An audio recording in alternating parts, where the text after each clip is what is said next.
There aren't many names in the annals of Wild West history that are as legendary as Wild Bill Hickok.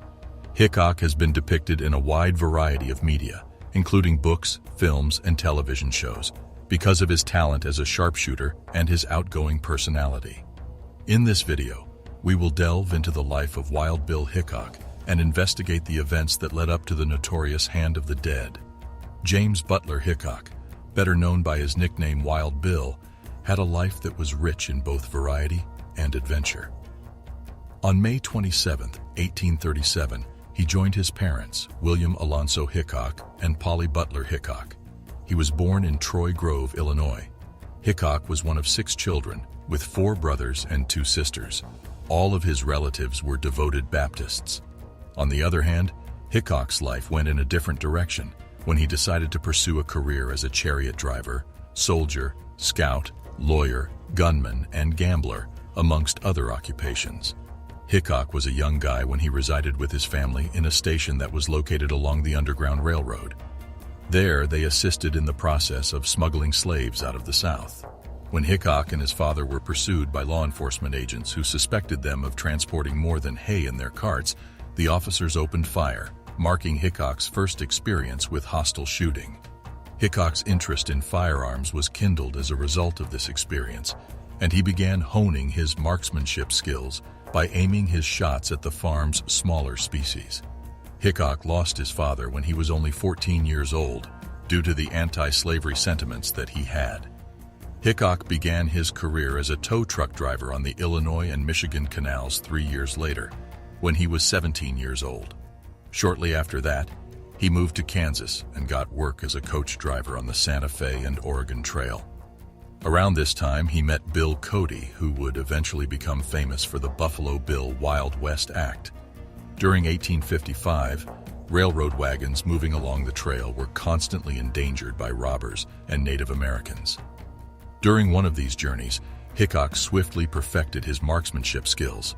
When he was attacked by a cinnamon bear, he showed bravery and fighting skills by managing to kill the bear with his 6-inch knife, despite the fact that he was severely wounded himself. Despite the fact that he was in danger, he displayed bravery and fighting abilities. In the year 1861, he signed up to serve in the Confederate Army as a charioteer and scout. During his time in the Union Army, he was given the moniker Wild Bill. It is said that he gained the nickname Buffalo Bill in Independence, Missouri, when he stood up to a lynch mob that was planning to execute a bartender. The gathering was dispersed after Hickok fired 2 bullets into the air, and he became known as Wild Bill as a result. Hickok had a life packed with exploits, many of which were tainted with dishonorable behavior. In July of 1865, he made the acquaintance of a gambler by the name of Dave Tutt, who ultimately defeated him at the table. Because Hickok could not pay his obligation, he threatened to kill Tutt if the latter attempted to use the watch he had stolen as collateral.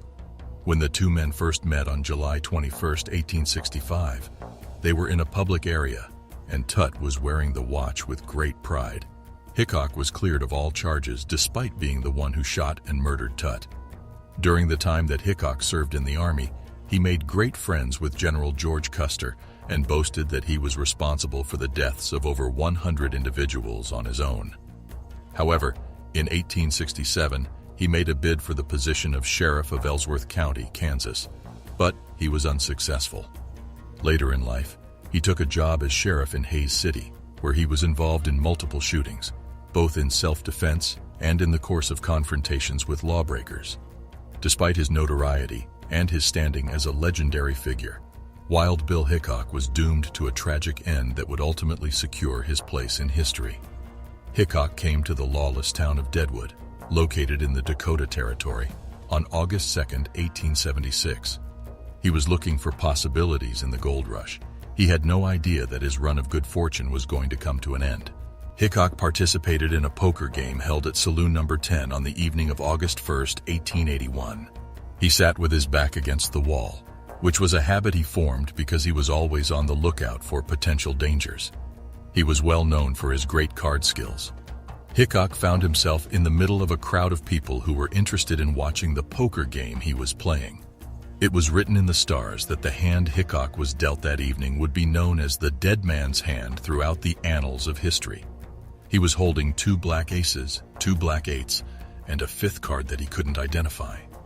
There has been much discussion throughout the years regarding the precise nature of the 5th card. However, most people believe it is the 9 of diamonds. A famed gunslinger by the name of Jack McCall entered the tavern in the middle of the ongoing poker game. Because McCall had a hatred against Hickok, he approached him from behind and shot him in the back of the head. Hickok died from his wounds. Wild Bill Hickok, known as one of the most legendary gunslingers of the Old West, was killed instantaneously by the shot, ending his life.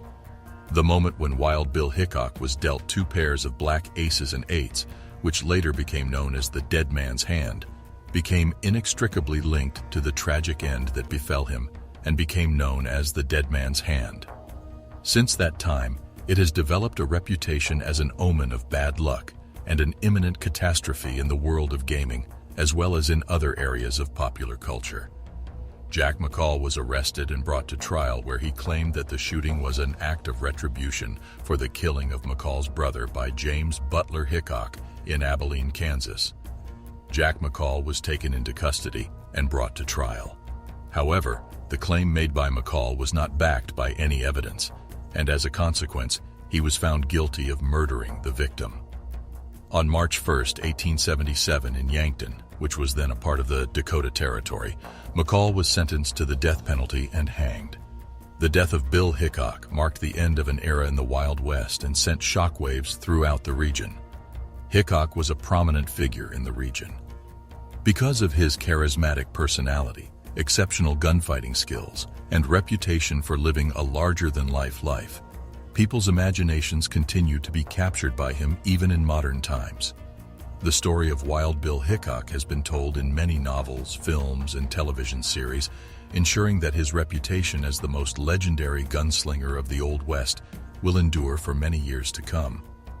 Wild Bill Hickok led a life that was filled with danger and was distinguished by a high degree of renown. His life was one that was loaded with peril and was marked by notoriety.